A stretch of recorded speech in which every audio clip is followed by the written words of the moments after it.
occasionally I go back to that very fundamental question: does communication matter? And I read research recently that, and it always says the same thing whenever we see it. It helps people.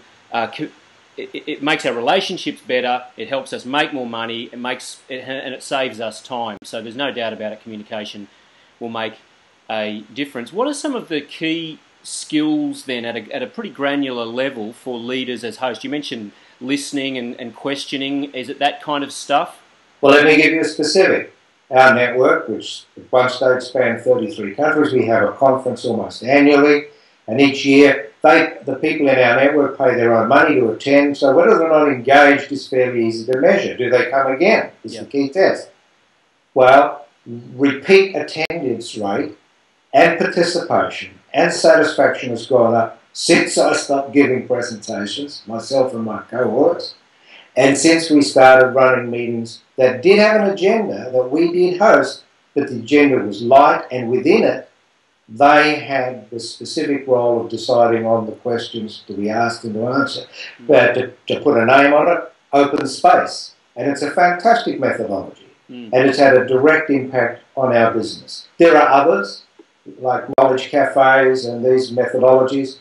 And as one of the authors that I like wrote, he said, this stuff is too important to be left to facilitators. Leaders need to learn how to do this themselves. Yep. Which is a bit threatening for you and I, Anthony. But nevertheless, the point is, offer people, learn the skills of how to set up and host those productive conversations, which can last for a couple of days. Yeah. Thanks, Ken. One final question, if I may. I know that many corporate people, when they hear a statement like don't prepare, just show up. In my work helping people prepare for media interviews, for example, we know that that's not going to work in that context, and and maybe you don't mean Yeah, that needs explanation. Look, many of the people you consult with, and we talk, have been preparing for 20 years. Yeah. They're not short of knowledge about the topic. And they should always think about, in advance, about the encounters that you help them prepare for. But they should prepare to listen and to respond.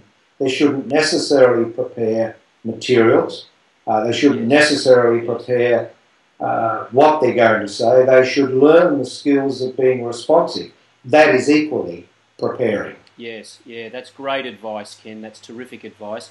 It's been wonderful speaking with you today. I'd love to chat more because you're a real font of knowledge, and you're doing some terrific work. Now, if people want to get a hold of your book, do you have a copy of your book nearby, or where do we go to get it? Well, I'd have to get up and get it, and I won't do that right now, but it's called Designing the Networked Organisation. Yep. But it's really about the kinds of things we've been talking about. And who would be interested, do you think, in reading that book?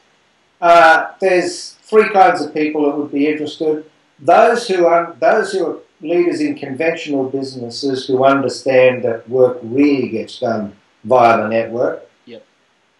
Those who are founding networks of their own to distribute products like ours and others. And people who are members of a network or want to form a community of like-minded people to be with. They're the three audiences that I identify. Terrific. Well done, Ken. Good luck with the book and in your business in 2012. I look forward to talking again soon. Thanks, Anthony.